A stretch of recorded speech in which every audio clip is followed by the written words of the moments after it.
Now we're going to take a look at developing the windows. Again, because of the symmetry, if we just build one window, we can use grouping, array, and block to construct one unit and then make copies for our elevations.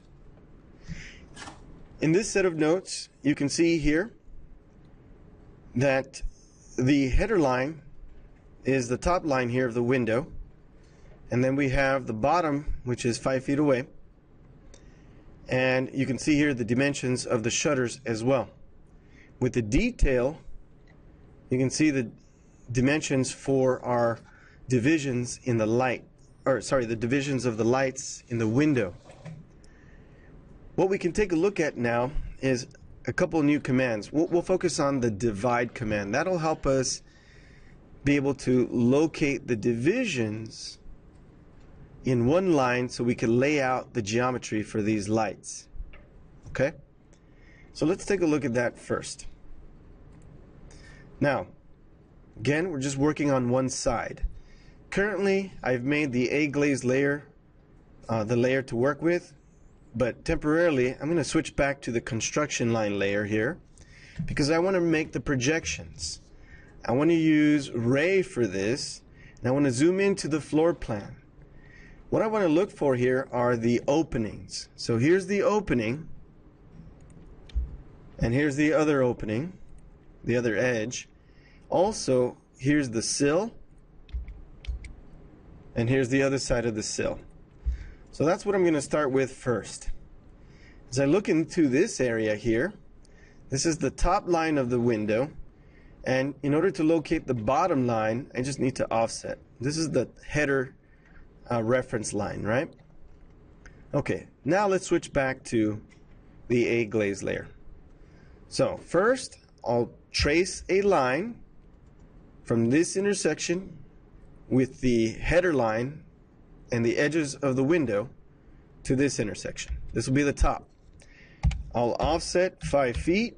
Oops, 5 feet, not 5 inches. Let's try that one more time. Offset 5 feet from the top here towards the bottom. Okay, we could draft in the two edges,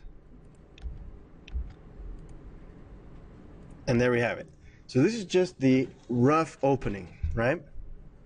Let's take a look at how to use the divide command. You can see here we need to show 3 separate segments, right? And along this edge here we need to show 6 separate segments, and we're using those segments so we could find the center lines for these spacings, right? That's all we're doing here.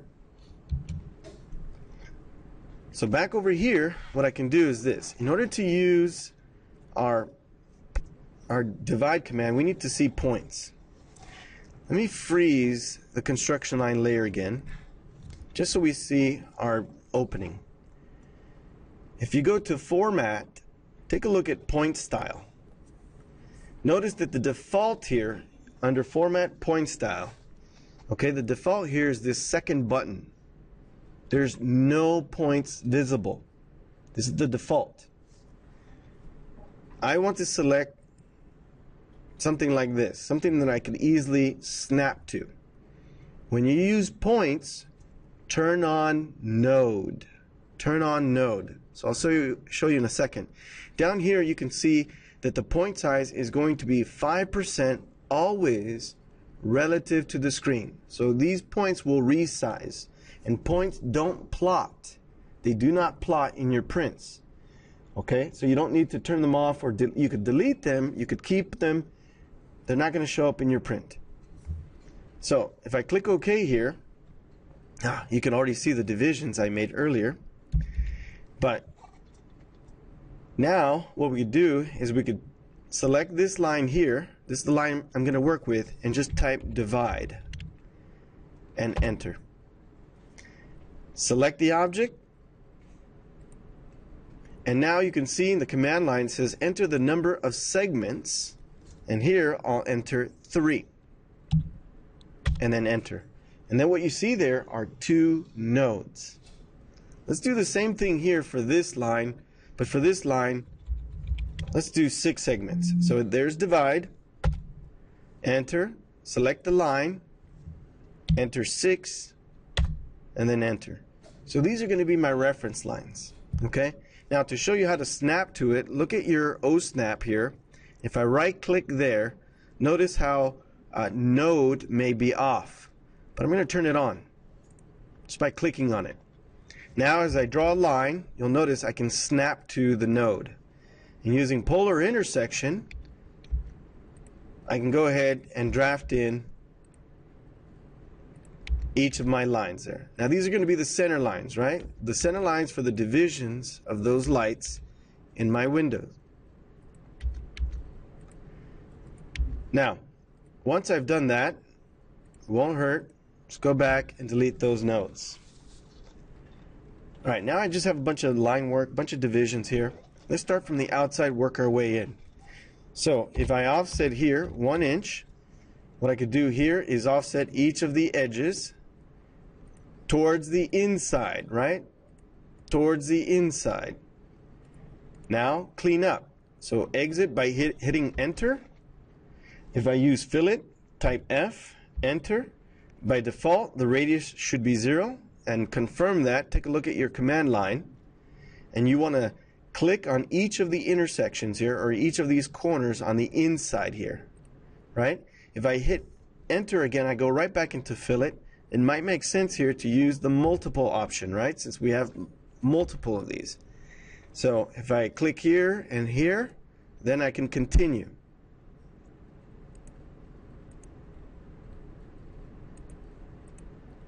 Now, this is the inside frame, right? Now as I proceed, what I'm going to do is now use a 1/2 inch offset to either side of those center lines. So if I offset 0.5, I start down here. To the left and to the right. To the left and to the right. Okay, let's continue. And we'll do to the bottom. So towards the bottom, and then the line towards the top. So these lines here are the center lines.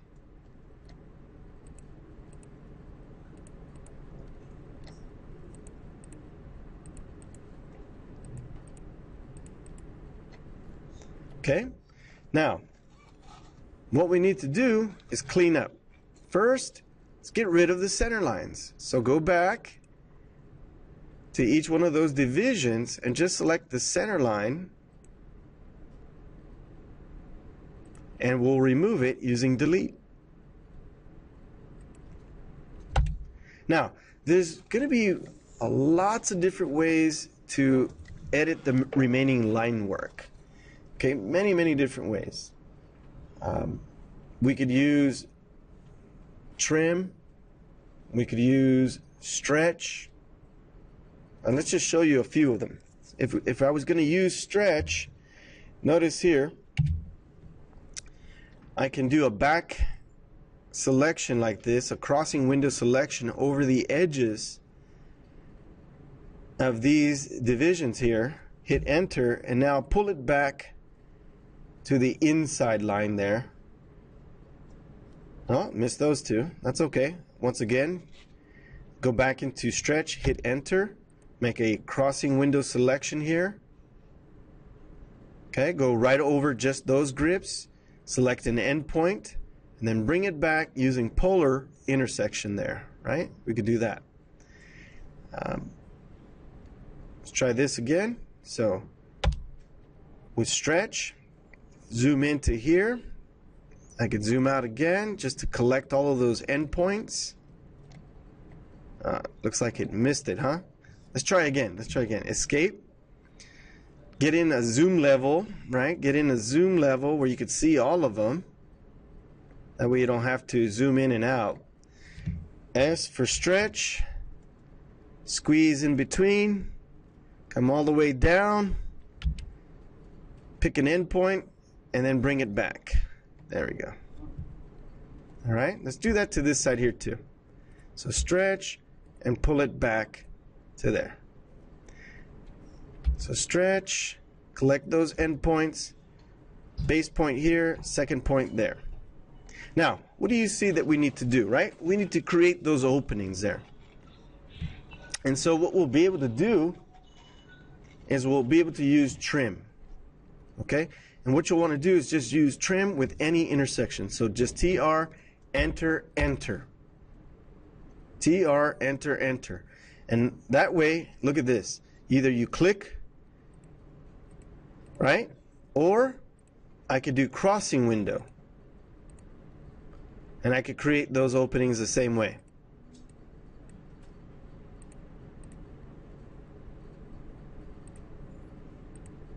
Well, make sure it's a crossing window.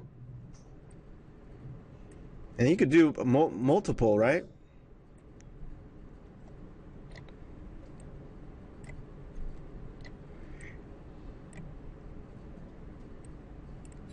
Now, actually, let me undo that last one.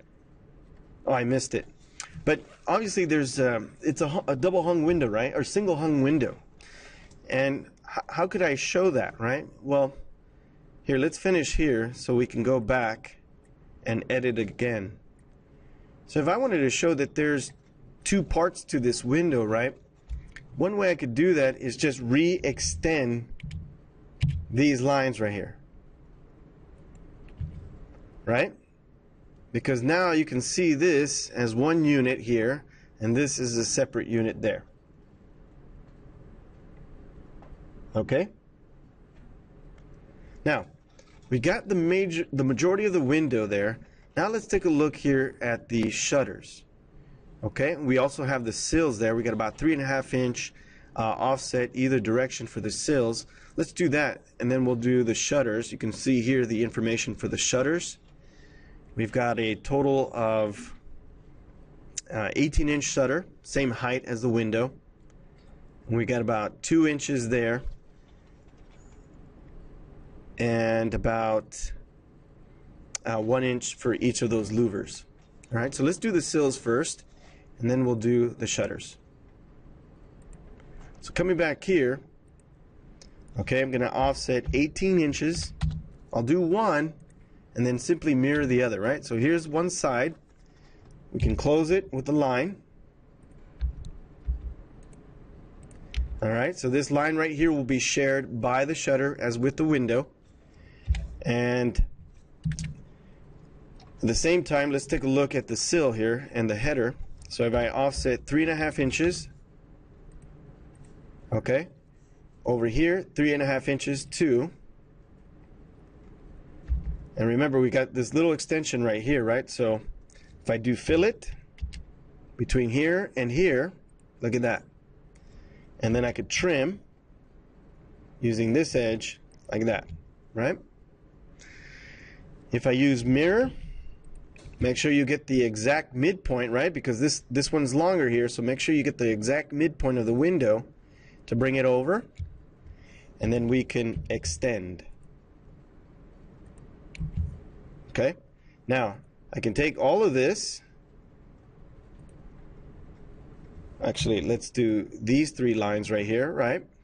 Take these 3 lines, mirror now, again, using the side here. I can mirror it down to the bottom, and then just simply extend this line here. So there's the sills and the header. Now we can proceed with the shutters. All the way around, we have a 2-inch offset.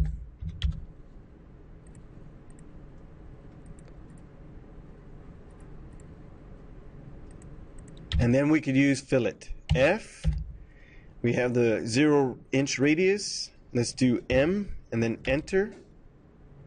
And now we can do multiple fillets, one right after the other.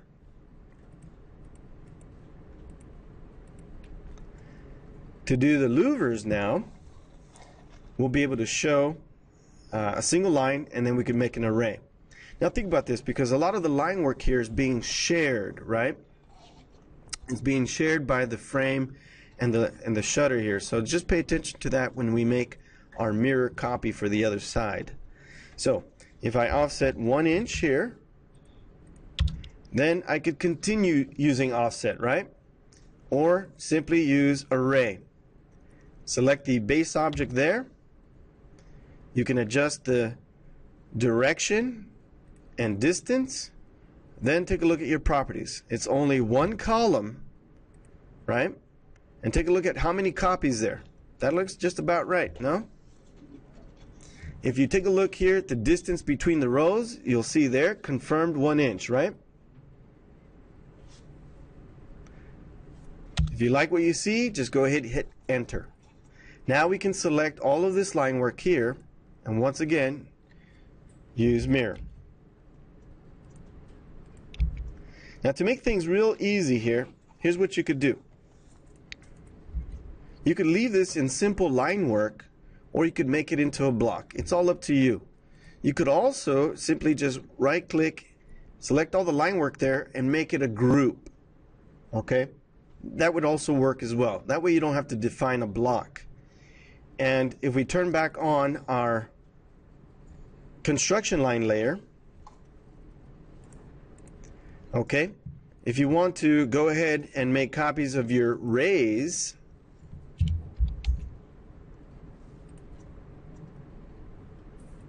right, making sure you locate them properly, once again with the rays. Now I can select just the group. See how it's all one line or one entity? And pick a base point. Let's say we'll copy using this base point right here.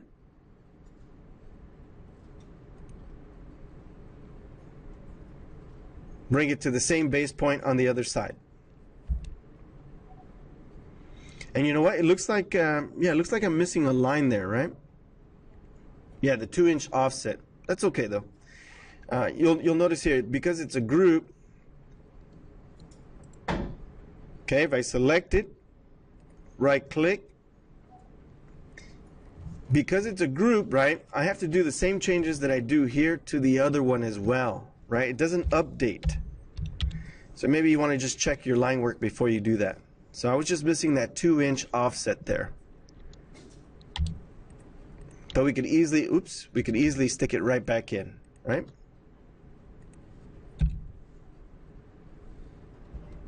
All right, so there's the windows. The last thing here is going to be the door.